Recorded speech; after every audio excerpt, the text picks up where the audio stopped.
Hey, welcome to the Wisconsin Drunken History Podcast. We are your hosts, Eric Sturgeon. And I'm Russell Sari. This podcast is about all things Wisconsin, history, music, culture, and beer. Although we don't often use strong language, the content is not intended for young audiences, so listener discretion is advised. If you love the bluegrass music you hear in this intro, please check out Dang It's from Madison, Wisconsin by visiting their website, dang-its.com. Now on to the show.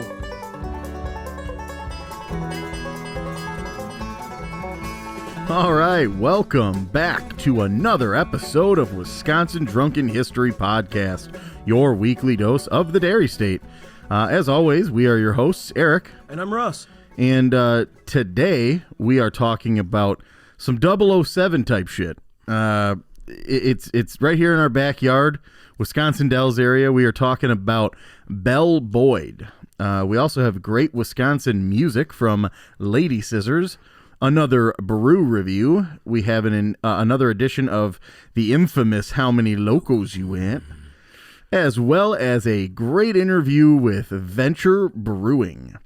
As we often say, please be so kind as to rate, like, subscribe, review, hit the bell for notifications, all that stuff. Remember to visit our website, wisconsindrunkenhistory.com, where we have links to all of the necessities. You can find our social media right from our website. Right, you can find our TeePublic page where you can buy merchandise from us. You can also find links to our Patreon, which is brand new. At this point, we probably have some content. This is June 27th, Sunday. So whatever we do have loaded on there, the only way you're going to have access to it is if you become a patron. So visit our website, wisconsindrunkenhistory.com, and click the Patreon link. And anything you can do will help us out. Pay the server fees, pay for all the things we do. Going places. Just kind of keeps a lot of things online. It gives us the ability to distribute the content, our podcast, every single week to all of those areas that you listen: Spotify, Apple, Google. It's not free to do that. You do have to have a means to store all of these big files in the cloud somewhere, so that way they can be distributed to all of those services. And hey, let's say you can't do the Patreon, just tell a friend. That's huge for us. I mean, that's like the word of mouth is like the free way to advertise the podcast, and we really appreciate any help. If you really love this podcast and you know somebody that would love this podcast too, and secretly, let them know. Yeah, and secretly, let's say you choose to listen on a service like Apple. Leave us a review, but also go to our YouTube page and just subscribe to us anyway. I know that, it may start offering you videos that are similar to ours or whatever. Even if you don't listen to the video or watch the video on there, subscriber count is a big, a part of the algorithm as well. So for us, it would mean a lot for that little 2-second thing that you can do for us. So, hey, let's go ahead and jump right in to the story now about Belle Boyd. It's an interesting history, and it has a lot. Wisconsin Dells James Bond here. Yeah, I mean, you wouldn't think this Southern Belle would have anything to do with Wisconsin, and it's actually kind of ironic, and this is kind of why we're bringing the story to light. It's kind of well known. It was a Wisconsin historical article where I found a lot of information. It's pretty interesting stuff. I actually never knew this. So yeah. So born on May 9th, 1844, Maria Isabella Belle Boyd in Martinsburg, West Virginia. She was the eldest child of Benjamin Reed and Mary Rebecca Boyd. Boyd was a teenager around the time when the Confederate Army and Union armies were both in West Virginia area. Her career as a spy began on July 4th of 1861, where the story goes that a Union soldier had heard she was hanging Confederate flags around her home, outside of her home. And the Union Army was disgusted and came to investigate, tearing them down and replacing them with Union flags. The Union soldier then began to harass and curse specifically at her mother. She claimed the man addressed my mother and myself with language as offensive as it is possibly to conceive. We were obliged to go armed in order to protect ourselves as best we might from insult and outrage. When Belle Boyd pulled out a pistol and shot the man, who died some hours later from the wound, thus sparking her hatred of the Union. A board on inquiries would investigate this matter, and she would eventually be exonerated of murder. And you're going to find this is a common theme. Somehow this cute little Southern Belle gets away with a lot. Sure. But soldiers were stationed around the area and were forced to keep an eye on the family. So Boyd began visiting Union Army camps to gather information for the Confederate generals Pierre Beauregard and Thomas Stonewall Jackson. We probably recognize that name. Yeah, he was a goalie, right? Yeah. Stonewall, baby, blocking shots. He was a goalie for the, whatever. The Stonewall Cornholes. The Milwaukee Admirals, right? Few would suspect her due to her charming ways and innocent looks, as I said. She found ways to take advantage of the situation, and she started to make friends with Captain Daniel Kelly and became familiar with him, using him to find out information and carry them to the Confederate soldiers in a hollowed-out watch case. She was eventually discovered, and they told her if she was caught again, she would be sent to death. And at this point, she realized she would have to find a new way to communicate the secrets. She was arrested roughly 6 times for similar offenses, but would always find a way to avoid incarceration, thus leading her to become known as La Belle Rebelle. Whoa. And in French, that means the belle that's rebelling. A rebel belle? Belle rep? Yeah. All right. She was even awarded the Southern Cross of Honor for all the contributions to the Confederacy.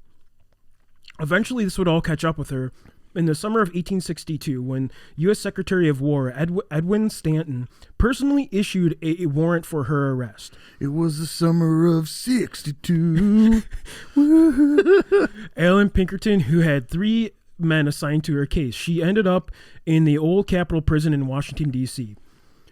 She somehow found luck again, as a few months later she would be released and exchanged at Fort Monroe to the Confederate Army.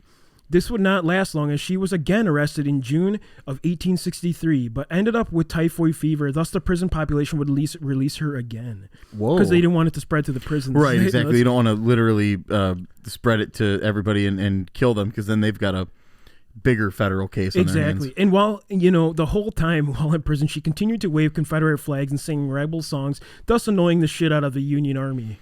No, hey, no better way to draw attention to yourself than to fucking draw attention to yourself. Fuck the Union. Yeah. Pieces of shit. She was the early adoption of the fuck the police shit. She was like, a fuck the Union. Oh, dude. Dropping a lot of F-bombs here. Yeah.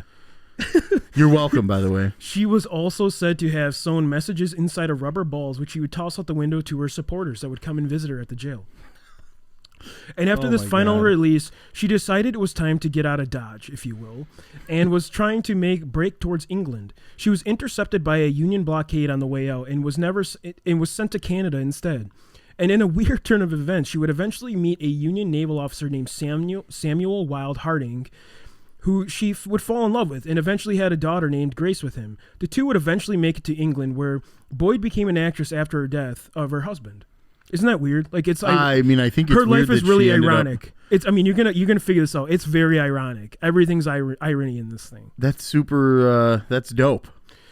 And so in 1886, she would eventually return to the USA, where Boyd would continue acting under the stage name Nina Benjamin, where she traveled and eventually would land herself in New Orleans, where she married again to a man named John Swainson Hammond on March of 1869, a former British officer, and they had 2 sons and 2 daughters. The marriage would not last, however, and in 1884 they were divorced, and she immediately married another man, Nathaniel Ruhai. Ruhai, baby, in 1885. Ruhai! Run them up. Ruhai. She gave tours throughout the country, giving dramatic lectures on her life as a spy. And while on tour, Boyd would die in Kilbourne City, Wisconsin, which we all know as Wisconsin Dells. Okay. And she died from a heart attack on June 11th, 1900 at the age of 56. She's buried in Spring Grove Cemetery in Wisconsin Dells, where her grave reads, Belle Boyd, Confederate spy, born in Virginia, died in Wisconsin, erected by a comrade. From going, whoa! I mean, this is kind of irony. Like, from going all over the world to landing in Wisconsin, it is a pretty crazy story, as Wisconsin is probably the most Union state in the Union, and we are also called by Abraham Lincoln the most Union state in the Union, which is pretty nuts. Honest Abe, he wouldn't tell you no fucking lie. And, the irony of it is her hatred of the Union, finding love with a Union soldier, coming back to Wisconsin, dying on Union grounds. It's just very ironic. Is that a song? Finding love with a Union soldier. Making love to a union, baby. I feel like making Someone union love. Lionel Richie, if you're listening to this, hit this up, dude. We got a great idea Hello. for you. Is it the union soldier you're looking for? But no, I can see it in your spies. That was pretty good. Belle boy, don't you cry. Oh God. But We are no, butchering that shit. it's just, you know, it's funny because That is such a weird story. it's just so ironic to land in Wisconsin Dells where she was eventually buried. Yeah. And, you know, I have to say this, and this is me from my perspective here. And you guys may not agree with me, but so Wisconsin is probably the most union state, right? Do you guys ever see lifted trucks with like the rebel flag, the Tennessee battle flag as it There's was? a guy that lives right down the street that has like that. that is like such a slap in the face to every Wisconsinite. I don't think they quite understand what it is that they're flying. It's not even the Confederate flag, to be honest. And it's they honestly don't not, understand that. It's the Tennessee battle flag. It's not the Confederate flag. It's completely different. Right. And it's such a slap in the face. Like Wisconsin is probably the most union state in the union. And it's not like here's the thing, it doesn't stand for like country music. It Like, doesn't what stand does for it mean? trucks. Yeah, right. Having bonfires and fucking coolers in the back of your truck and sitting on a fucking chopped log.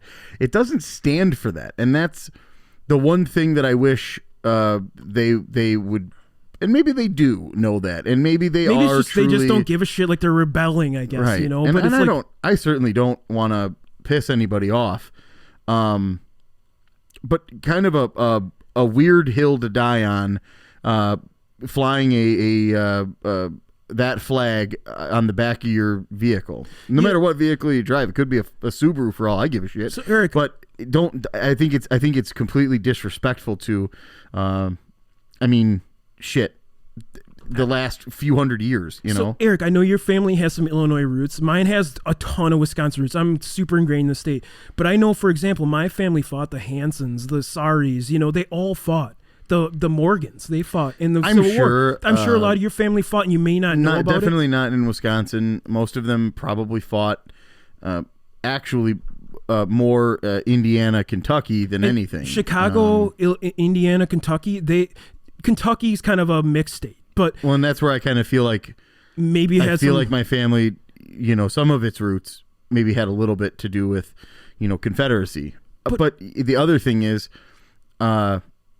I wasn't alive then, and I certainly don't know any of those relatives, and I love the world we live in now, where we're all just fighting for everybody's individual freedoms, for sure, and everybody to be equal. Because at the end of the day, we're all just people. We're human beings. We're all inhabitants of the earth, and I don't believe that any person deserves to be better than the next. Yeah, and I don't know, like, so for example, like, could you imagine if the Iron Brigade, the Wisconsin Iron Brigade, huge, if you don't know your Civil War history, look up the Iron Brigade. Wisconsin's toughest soldiers fought in Gettysburg, tough as balls. Absolutely. I mean, Gettysburg isn't, I mean, that's no joke. And just think about it. Like, these people are like totally flying this flag that they fought against in Kentucky battleground in Gettysburg there.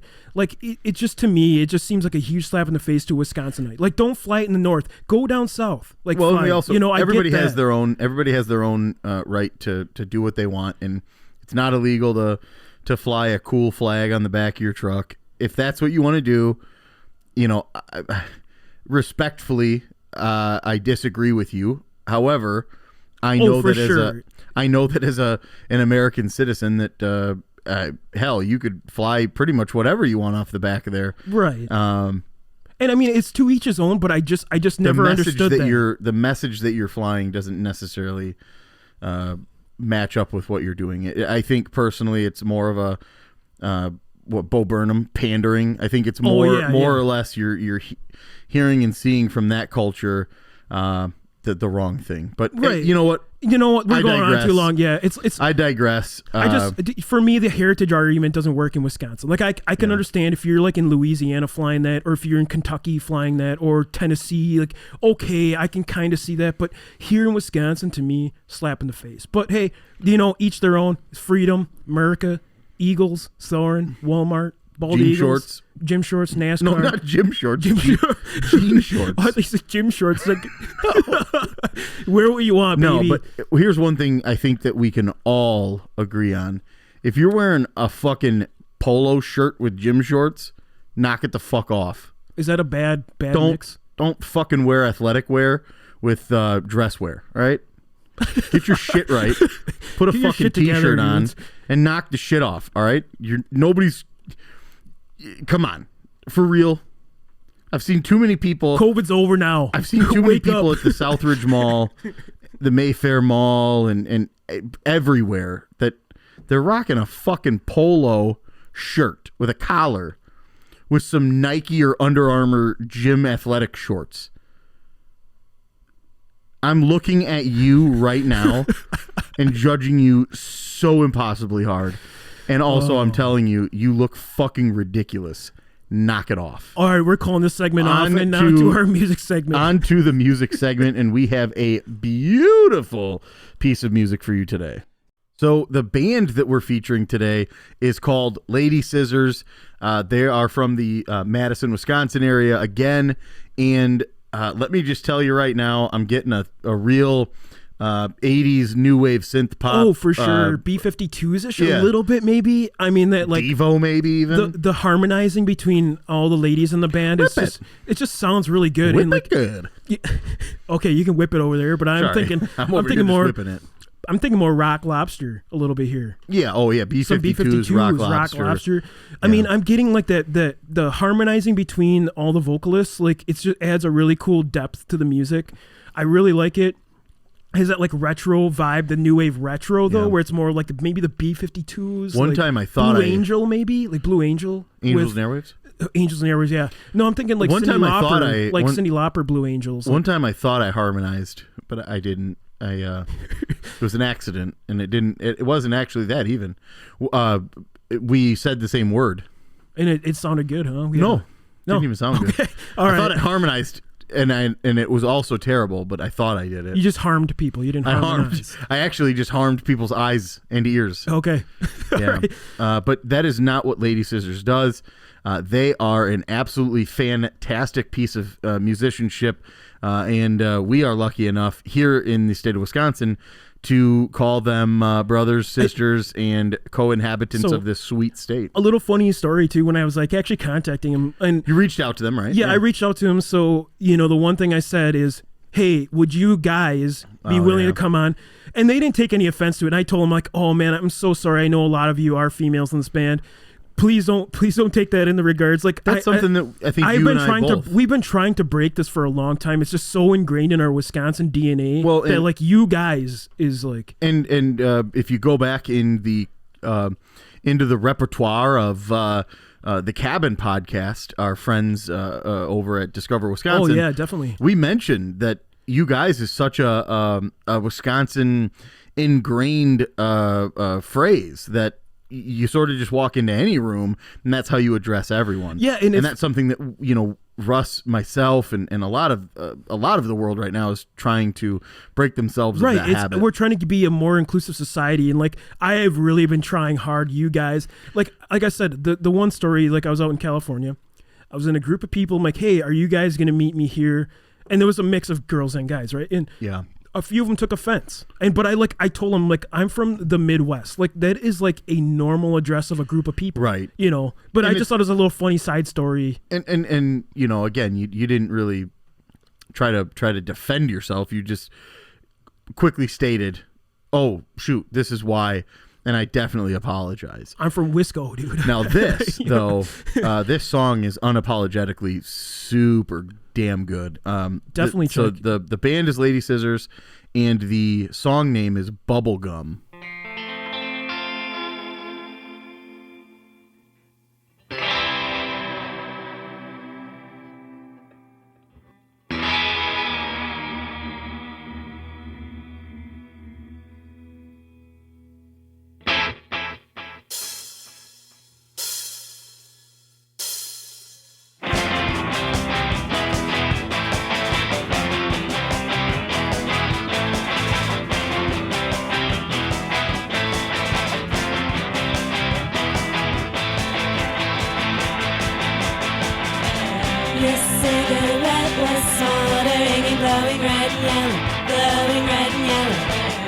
5,000,000 words were spoken, but you had 'em right at hell, had 'em right at hell. And while the rest of all the universe was your own Waterloo, you had all you ever really wanted. And when they want you, oh, it's like a mellow yellow. And when they need you, yeah, you're blowing bubble gum. And when they love you, oh, it's like a young bordello. When they lean close and say you're not the only one, you had all you ever really wanted. Your idle mind was daydreaming of feeling sweet and mellow, feeling sweet and mellow. You got our heartstrings singing, and you played 'em like a cello, played 'em like a cello. And while the rest of all the universe was falling out of tune, you heard all you ever really wanted. You heard all you ever really wanted.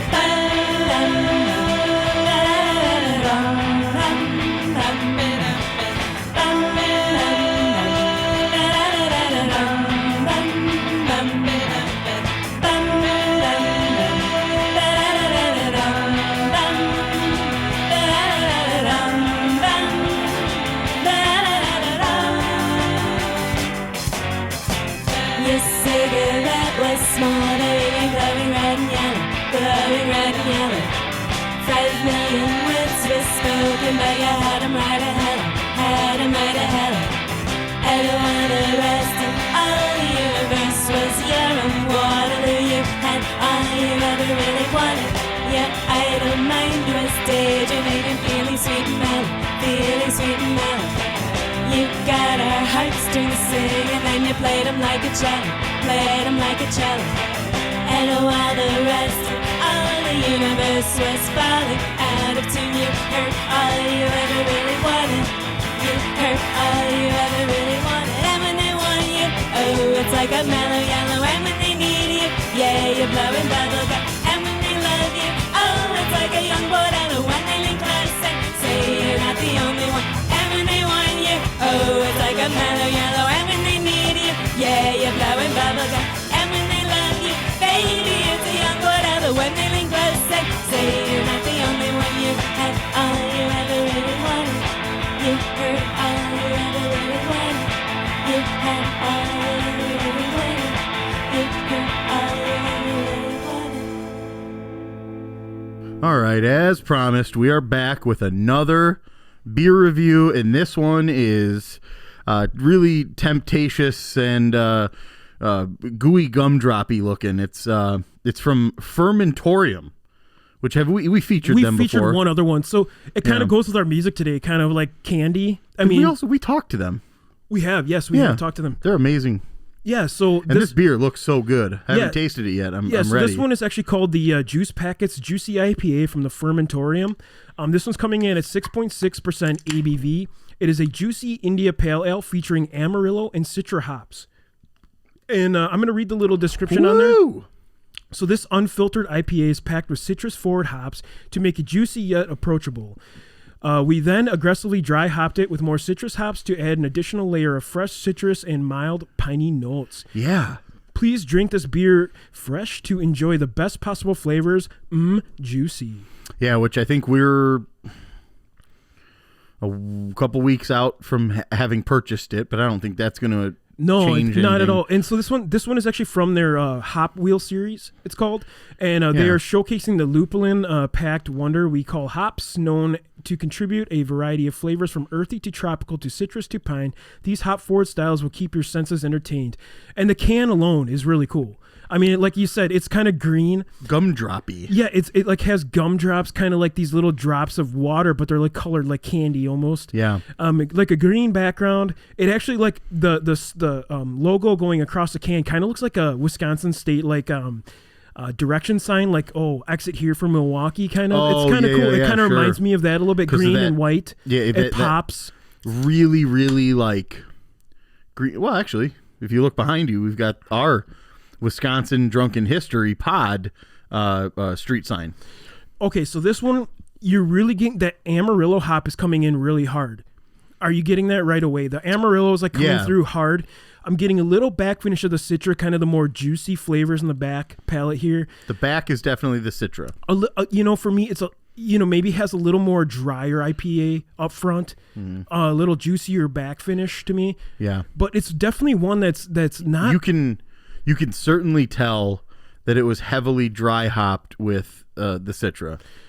I think with the carbonation, I think it's like a good transitional beer from when you're going into IPAs, because the carbonation kind of reminds me of maybe one of your more domestic beers, like the Miller carbonation, Lite or something a little heavier, but you're getting that like bitter back finish. You're getting the beer flavor right away. You're getting like that IPA notes, but it also has a carbonation kind of more like a lager or a domestic. So it's a good transitional IPA. Yeah, that's I think that's somewhat routine and normal for a dry hopped Citra, something that's just thrown in towards the back end of the brewing process, pellet wise, exactly. Good beer. And that the hops are just coming through phenomenally. It's a really well balanced, really and crafted balanced beer. Yeah, it's very balanced, crafty, and I mean the artwork is always a huge thing for me on cans, and this one does not disappoint. I mean, it's a really cool, like, it's just an eye catcher to me. And again, it's balanced, it's juicy, it has everything you would want in a craft beer.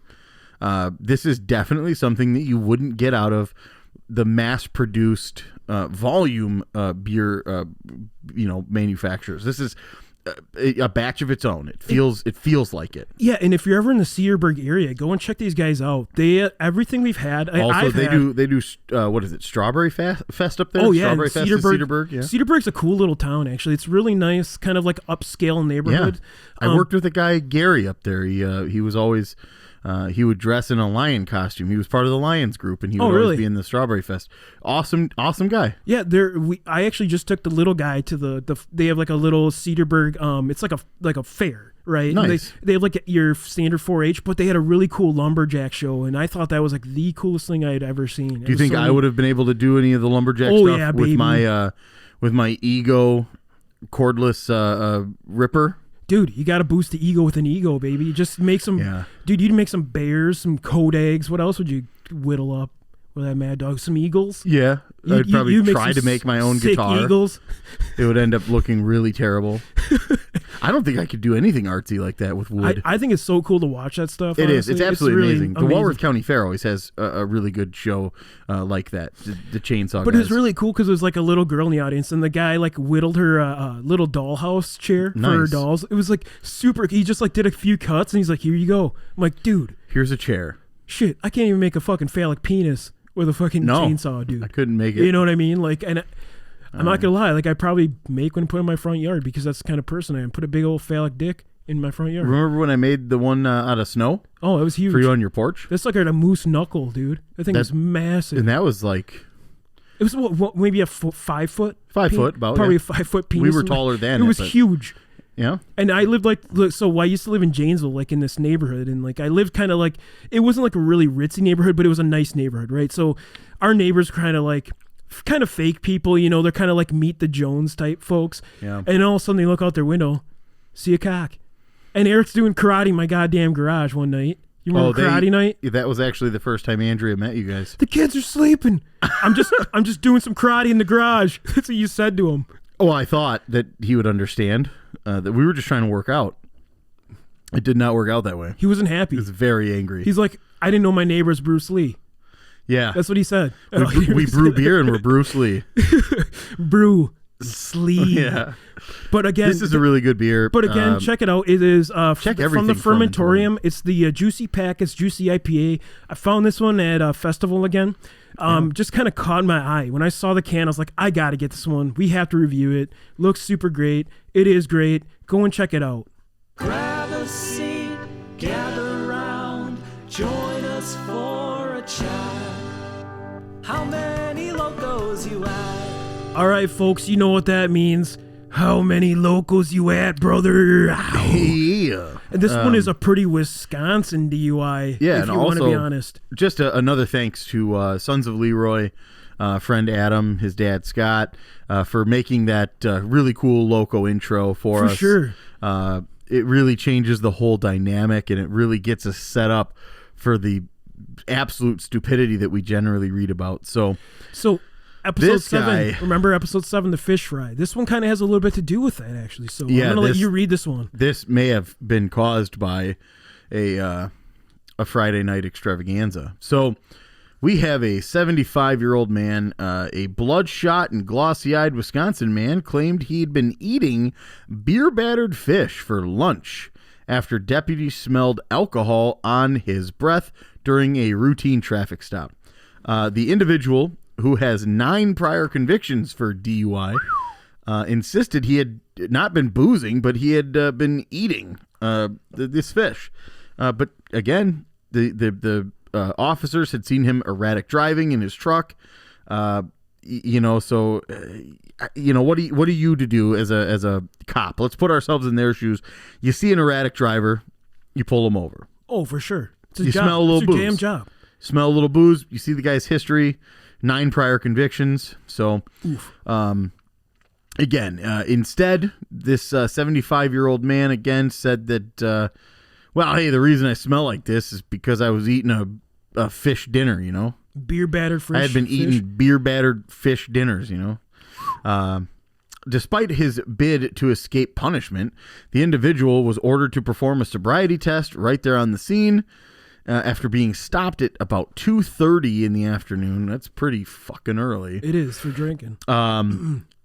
Hey, no doubts here. He failed every single test. All right. He's a failure. Definitely not good. He's also 75 years old. I know, man. He has a record of Get this drinking. guy in a nursing home where For he can sure. just drink his ass off. So a breathalyzer test then also recorded the Friendship resident blood alcohol content was 0.062, which is below the 0.08 legal limit. However, But he was reckless driving, right? no. Well, It's also basically. no. He has 9 prior convictions. Okay. So he probably has lower 0.04. You think? His legal limit is 0.02. Okay. So behind the wheel of a vehicle, this individual cannot be above a 0.02 while operating. And guess what? 0.062 is much higher than his 0.02. Okay. And so the senior citizen was arrested and charged with DUI and driving with a revoked license. He also faces an additional count of possessing an open beer can in a motor vehicle. Oh, come what on, the dude. fuck? It wasn't a fish. Yeah, you can't tell him that it's a fish fry when you got an open Miller Lite in your fucking console, you idiot. A Red Dog. Oh, Holy shit. Red Dog Do in they it. even make Red Dogs They anymore? do. Cubes are like $9.99, dude. Cheap. Sucker. It used to be a high quality Miller product. You remember that? It I was do, like- yeah, it kind was- of. I remember seeing it Dude, at what was her name? The freaking model from the 90s. Cindy Crawford. Cyndi Lauper. Cindy Lauper. No, Cindy Crawford was rocking. She had some red dogs. I don't on think her, anybody on her ever said tatas. Cyndi Lauper was a model. But for some reason, my mind went, Would you will find me? girls just want to have Time fun. after time. Yeah. So anyway, this individual is convicted. If convicted, rather, would face up to 13 years Holy cow. in state prison. So We have everything we need. We got the Oh, age. yeah. We got the BAC. We got his previous convictions. he's 1,000 years old. Just Wisconsin kidding. Rapids, unfortunately, has some drinking problems too. They were up Yeah. on the top 10, I think, most drinking. Wisconsin was up on the top 10 of Pretty everything. much everything was Wisconsin on the top 10. That was of countries as well. No, so this guy's 75 years old. He was stopped because of erratic driving. The cops smelled alcohol. His excuse is fish fry, and he has 9 prior convictions, this being a 10th. Or was it 8 prior convictions, and this is a 9th? I think this would be the don't know. 9th. I think he had the Ocho and he's going to 9 right now. Okay. Yeah, But- so, or no, this would be a 10th. Oh, it is the 10th. Yeah, okay. so he had 9 prior convictions. This would be the 10th. He has a blood alcohol concentration of 0.062. This might be a low local because of his lower. tolerance. I think, and he Yeah. is under technically the legal limit, which is like 1 drink. So I think I have my number, Eric. Yeah, I don't know about you, but I feel think very comfortable. I'm at it. I feel very comfortable with where I'm at. So, Yeah. did you want to go on 3? Yeah, I think that's a routine that we've been kind of creating. So let's on 3. Let's both deliver what we expect here. Sure. 1, 2, 3, 7. 6. Okay. Nice. I think we're kind of in the same, We're in the same ballpark here. ballpark, We're for going sure. 6.5 local on this one. Yeah. This is a half. This is Low. we're gonna have to involve fractions. So 6.5 loco. Here's why. He is definitely still able to do a lot of motor functions. I think the thing that gets him here is age, and also prior convictions making his legal limit lower. He sucked a ton of beer battered cod back Dude, he sucked a whole fucking case of beer battered cod down. Is what the problem to is. hit this level. He's definitely not a loco drinker. However, we still on this segment have to provide you with the loco level. We have decided 6.5. And he's sucking red dogs.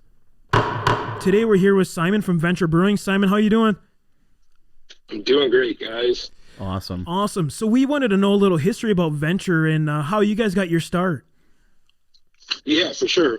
So Venture is founded by myself and two other guys, Jake and Rob.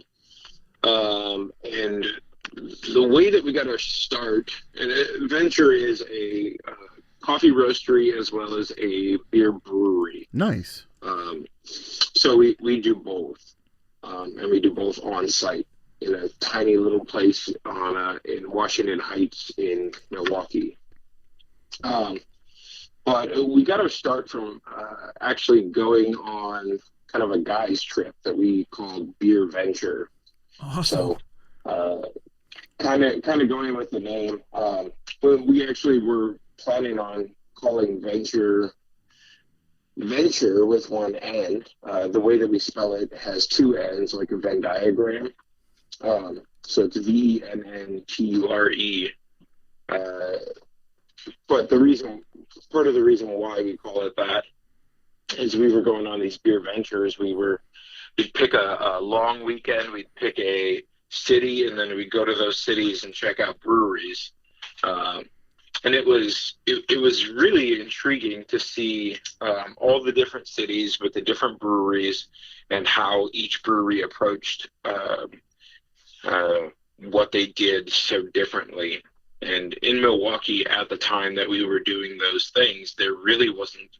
There were three breweries. There was Lakefront Sprecher and Milwaukee Brewing Company. And one of the things that we found from all the places that we went is that a lot of, if not most breweries had tap rooms. And those tap rooms were kind of where we were able to have conversations with the bartenders, figure out where we were going to go next, what we were going to eat, what we were going to do. So there was this real kind of connection with the people where you could cozy up to a bar and try some interesting beer as well as have a conversation and figure out where you were going to go on your next adventure in that city. Awesome. But that wasn't a thing here in Milwaukee. Yeah. You could go to all of those places. You could go to Sprecher, Lakefront, or Milwaukee Brewing Company, and you could do a tour. But none of them were really set up for you to go and just have a beer and have a conversation. So the idea was to try and figure out how to cross the coziness of a coffee shop with the friendliness of a bartender, and kind of mash those two worlds together. There's a lot of really fun kind of crossings between coffee and beer, and that's where like the third part of our Venn diagram comes in. So we have both of the beverages, and where they intersect is the community. If you have a friend who's coming into town, or you're going out with some work people, you want to go have a conversation with a old college roommate. You go and grab some coffee, or you go and grab a beer. Yeah. Exactly. So creating a space that facilitates community as well as two products that share that common bond, both of flavor and water and brewing, but also people. Awesome. I mean, what two better beverages to kind of conversate and meet over, that Right. It's, hey, let's go grab a beer, or hey, let's go grab some coffee. I mean, that's the only thing I've really said before, It's kind of nice because you got like the collaboration of the two, which is really cool. So I got to ask, is there a beer you recommend and a coffee you recommend us trying? Oh yeah, all of them. All Yeah. of them? Yeah. No, I'm serious. That's a really good point, though, because to really get the understanding of what you offer, I mean, we got to really try it all. Yeah. Exactly. Very, Yeah, we try to so keeping in the idea of community in mind, we really try to hit quite a few different points of the spectrum.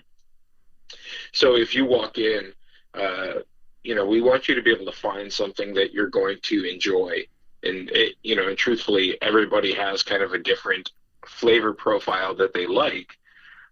So I mean, one of my favorites that we brew is called the Heights. It's a saison.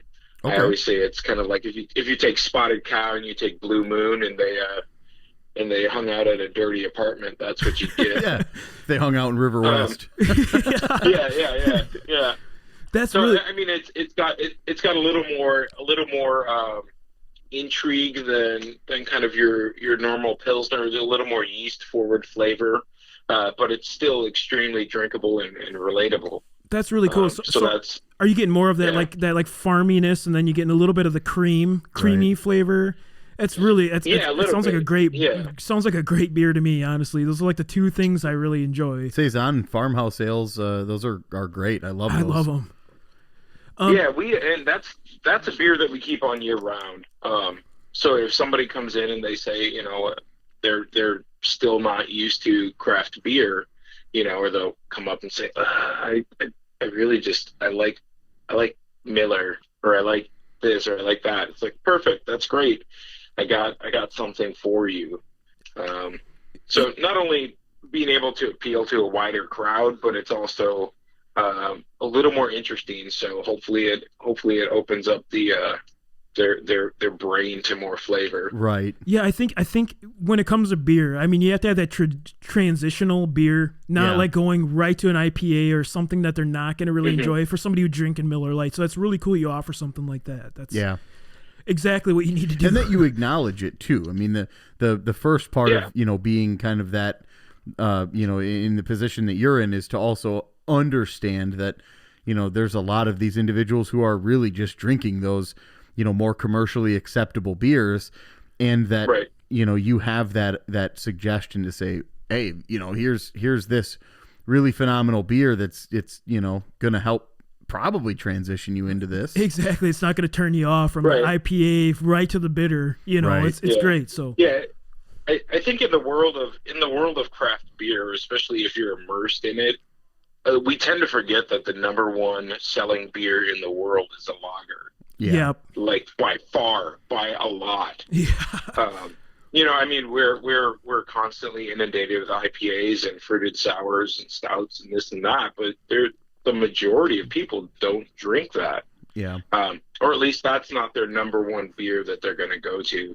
And even if you ask a lot of craft beer connoisseurs or I mean, talk to any brewer, most brewers at the end of the day are going to go and reach for something that's light, crisp, and refreshing, Yeah. because they don't totally want to think about beer. They just want to enjoy it. Exactly. Yeah. And they don't want to get just completely messed up off the Plastered. horse. Yeah. Yeah. Yeah. Mhm.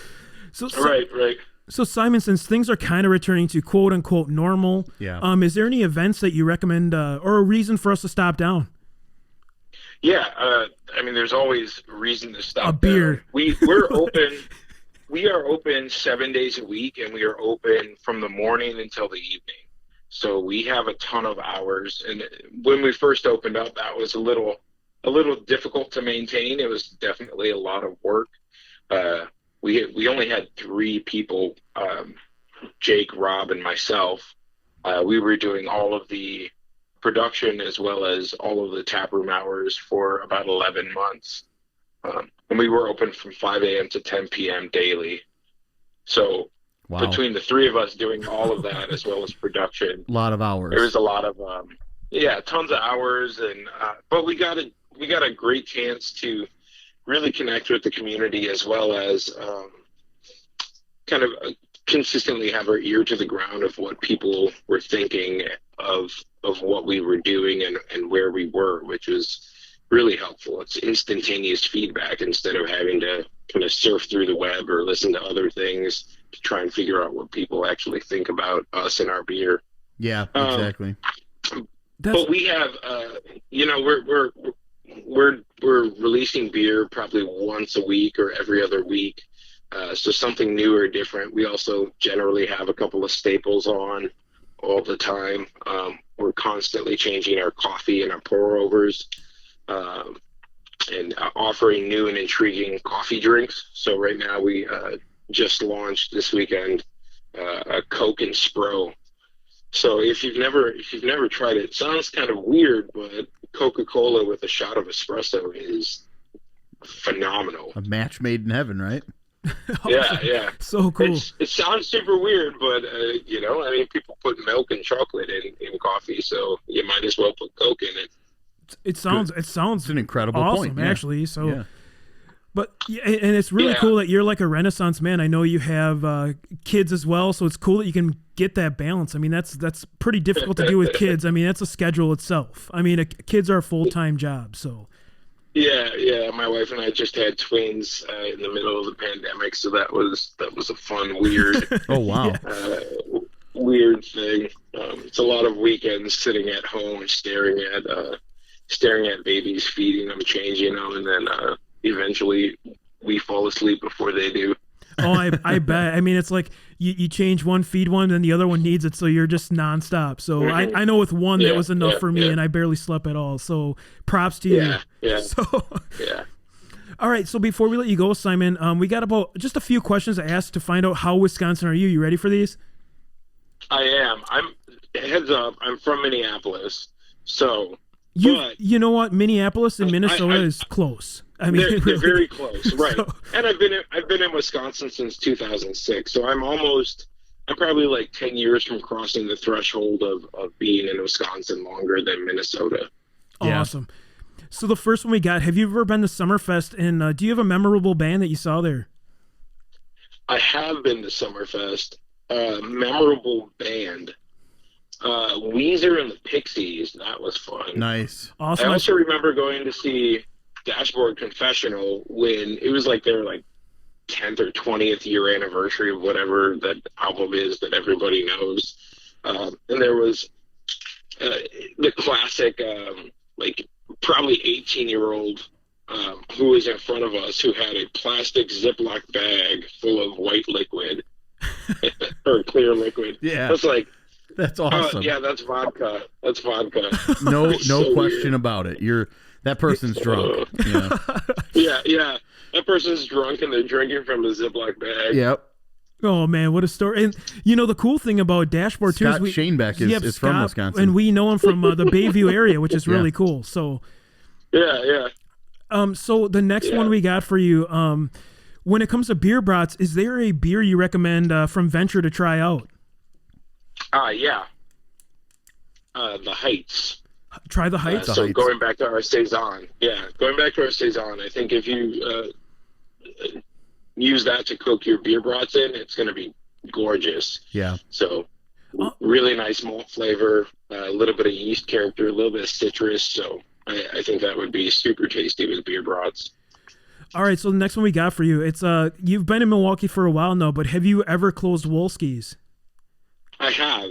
I've closed Wolski's. It was a bad time. It always is. I closed Wolski's, and then I think prior to that we were at Foundation. Oh yeah, love Foundation. Yeah, but when you have a zombie and then you close Wolski's, poor choices. Your friends are just dragging you at that point. Yeah. It's like they're grabbing your arm and like, oh hey, we're going here. All right. Tiki bar, Wolski's, everybody's just getting rowdy. Yeah, it was Bad News Bears. So Minnesota. So this is a tough one. What do you consider to be? What do you consider to be up north Wisconsin, there, guy? Hey. Well, what do I consider to be up north? Yeah. That's a good question. Like Minneapolis. Yeah, right. I know from Minnesota. It's tough. I always get it confused. Eagle or Eagle River. One of those is way up north. One of them is not too far. Yeah, so Eagle River is on Highway 2. That's north. Yeah. That's the north there, guy. Yeah, it was. But the funny thing is, it was full of people from Illinois. Of course it yeah. is. The Always. entire state is. It's like our pandemic. It's our own little pandemic. Yeah, Yeah, right, man. right. Everybody up there, or at least last time I went, it was just Illinois license plates everywhere. It's like a stain we can't wash out. It's just gross. You know. I know. It's funny because if you keep going down to there, you get to Superior, Duluth, its sister cities, and that's a pretty cool area, actually. That's really neat. Yeah. I spent a lot of time in Duluth in high school. We just randomly drive up there. We had some friends up there. Yeah. Very cool. And then, so the next one we got for you, have you ever been to a Brewers, Packers, or a Badgers game? Or have you tailgated at them? Yes. Brewers and Packers have tailgated at both. Yeah. I've been to the Packers-Vikings game a couple of times. Me too. And wearing a Vikings jersey. The Packers fans are extremely gracious. That's for sure. You know what? If you go to any other stadium, like if you go to Pittsburgh or like Pennsylvania and see the Eagles or anything or anywhere, they're gonna treat you like dirt. But Wisconsin, man, shot. Yeah. But Wisconsin, honestly, like they are pretty friendly, no matter who you are. I mean, yeah. There's the few and far between that'll be. It's the Bears fans that we really have the grudge against. Honestly, like the Vikings aren't so bad. Bears and Cubs. That's pretty much it. I mean, I've seen some fist fights at Miller Stadium, and Chicago is like the Shark in our Hanes. It's not cool. But also, I'm not a huge baseball fan. I used to be when the Twins were winning World Series left and right. But it doesn't really matter to me, and I really do just like kind of hanging out in the parking lot at Miller Park. So.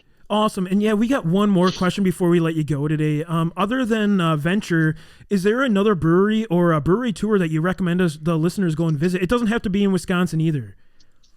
Sure. Well, being that I haven't actually left my brewery in like 3 years. Yeah. Believable. We've been on some really memorable tours. A couple of breweries that we went on, they don't exist anymore, which is kind of crazy to see the life cycle of some breweries. Right. The unfortunate. Man, what? Yeah, they're. Well, I think in Wisconsin, geez, who should you go see? I like a ton of people here, but Black Husky is always super fun. Yeah, great guys. He's a good guy. He's funny. Tim is like your crotchety uncle. Super character. He's so great. He's got tons of opinions, so you have to kind of go into everything with an open mind. Yeah. And a heart full of forgiveness, but he is a. He's a very genuine guy, and him and his wife, they moved to River West from Pembine, which is the opposite ends of that's crazy. The world. Exactly. Literal opposite ends of spectrum. Yeah. So it's and I don't think he's doing it still, but he used to do the Milwaukee's Worst Brewery Tour, I believe he called it. Yes. And I mean, any given day he would yodel, or he would, they have a very hard close at whatever their closing time is, and they would play opera music and then just kick people out. Just to annoy the hell out of them. I have never seen that, but I like it. Yeah, it's awesome. Get the F out. He's got his opinions on beer, and he's constantly doing new and different things. But he's such a character himself. Tim is that I think it's worth going to check out. Definitely, if you're in the Milwaukee area. Yeah, definitely. I know they just changed up their outdoor little patio area too. So it's. Yeah, I like that. I like that suggestion. Get out to Vennture, get out to Black Husky, enjoy it. Yeah. Awesome, Simon. Yeah, I mean, there's so many wonderful places. It's it's hard to pick one. So just go to all of them. But definitely go to Vennture. Now, where in Minnesota are you from? I'm from Minneapolis proper. Okay, So it's not like people who are like, I'm from Chicago, and they're actually from like Ava. You're like, Right, that's yeah. not Yeah, even yeah. close. you're from Volo, dude. Come on. Right. So Schaumburg. if you're from Schaumburg and you call it Chicago, you deserve a smacking. Like, I live next to IKEA. yeah, exactly, dude. Right. It's Schaumburg. Come on. So from Minneapolis, and I'm sure you've been to the old Hubert H. Humphrey Dome. You've probably been to the new stadium. After a game, I've walked around it. okay, gotcha. After a game, have you ever been to Sneaky Pete's? So when I lived in Minneapolis, I did not drink. Okay, gotcha. When I moved to Wisconsin, of course, that all changed because Wisconsin. You have to. Yeah. But I have not been to Sneaky Pete's. Okay. Is that on Hennepin? Yeah, I think so. And it's kind of like it's not the after game bar, but it's like one of them that people One of sort them, of yeah. So I just got a quick question before we let you go. So when it comes to Sure. Minnesota or just in general, what do you guys consider up north there? Is that like the Finnish National Forest, or are you talking like Thunder Bay, Canada? Itasca. Itasca. Oh yeah, holy smokes. That's up there. What is up north for Minneapolis? Yeah. Canada. Yeah. I mean, that's Canada. The Arctic. Yeah. The, Seal clubbing. I think, R.I.P. I think the Mississippi actually starts in Itasca State Forest. Okay. So, and it's just this tiny little stream.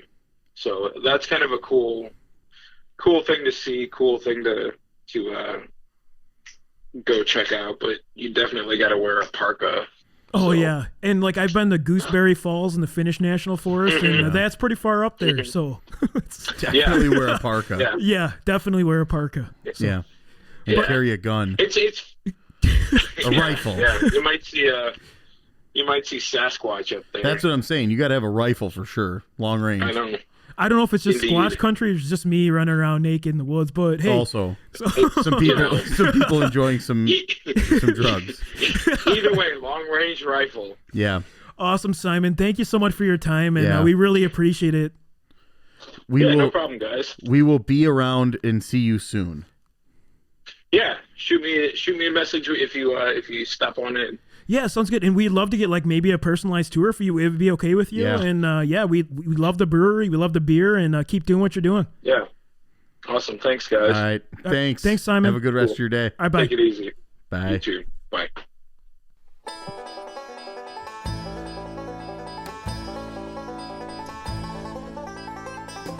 All right. That concludes this episode of Wisconsin Drunken History Podcast. If you enjoyed this vulgar display of Wisconsin, please like and subscribe on whatever streaming platform you prefer. And remember to hit the bell on YouTube to be notified when we release new content. Also, if you have any suggestions or ideas for future episodes, please send us an email at widrunkenhistory@gmail.com or head over to our Facebook and Instagram pages. Thanks again for listening, and remember, as always, Watch out for deer on your way home.